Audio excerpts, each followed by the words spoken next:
Оваа година имавте нови трансплантации на органи што досега не се трансплантирани кај реципиент од страна на кадаверик. Најголем успех во 2025 година во областа на трансплантација во Македонија беше трансплантацијата, воведување на сосема нова метода што досега не се работела во Македонија. Се работела порано во 50-тите години, меѓутоа многу на поназаден медицински поназадна методологија и од тогаш е замрена и сега после 40 години речиси ја воведуваме повторно. Тоа е методологијата трансплантација на корнеи. Корнеа е рожница, значи ткиво од окото, при што со тоа се спасуваат пациентите од слепило. Многу благородна трансплантација. Таа трансплантација, за да се изреализира, имавме долга подготовка, прецелогистичка, за тоа што се работи за супстанции од хумано потекло. Морам да кажам дека ткивата, корнеите се увезени од странски банки на ткива. Ние немаме наша банка за ткива.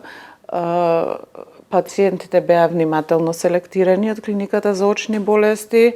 Правната рамка и логистиката ја добивме од повеќе релевантни институции. Значи, тоа беше еден процес кој што траеше долго.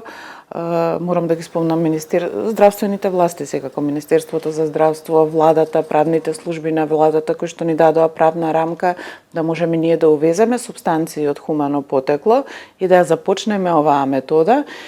И секако колегите американци од Универзитетот Дјук во Соединетите Американски држави, многу високо рангиран во областа на клиничка медицина, особено офталмологија, кои што дојдоа несебично и како едукатори и како оператори да ни помогнат да ја проводиме оваа метода.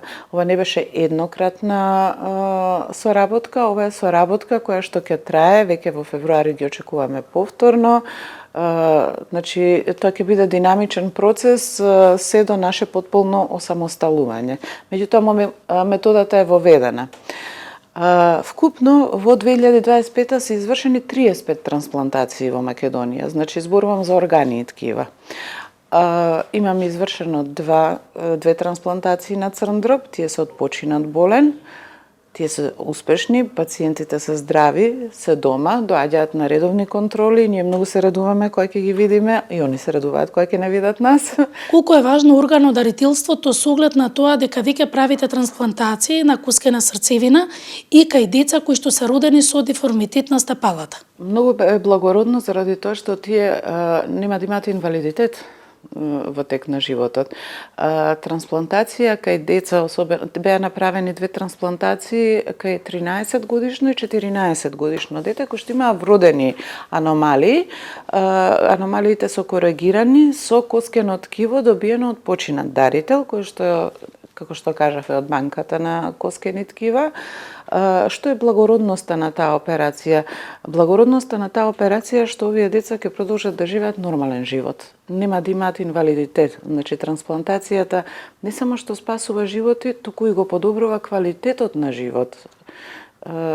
Значи, имаме сега пациенти кои што гледаат, а претходно биле слепи, кои што биле на диализа, а сега веќе не се на диализа, кои што биле во животно загрозувачка состојба, тоа се црните дробови, значи кај нив ако не се трансплантира нема алтернатива.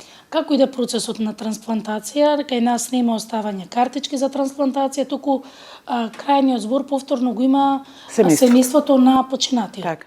Нашиот закон предвидува дека ние сме сите донори. Освен ако експлицитно во тек на животот не сме се изјаснили и заверено кај нотар дека не сакаме апсолутно да бидеме донори. Процесот, тоа може би малку и го отежнува, заради тоа што ја отежнува работата на нас, координаторите, затоа што, например, во Америка си има донорска картичка, тоа значи дека кај матичните доктори или во други установи се регистрираат и тие едноставно знаат, си имаат регистар на донори. Ние немаме регистар на донори, ние имаме регистар на потенцијални реципиенти. Зошто немаме регистар на донори? Зошто де јуре сите сме донори, меѓутоа де факто не сме.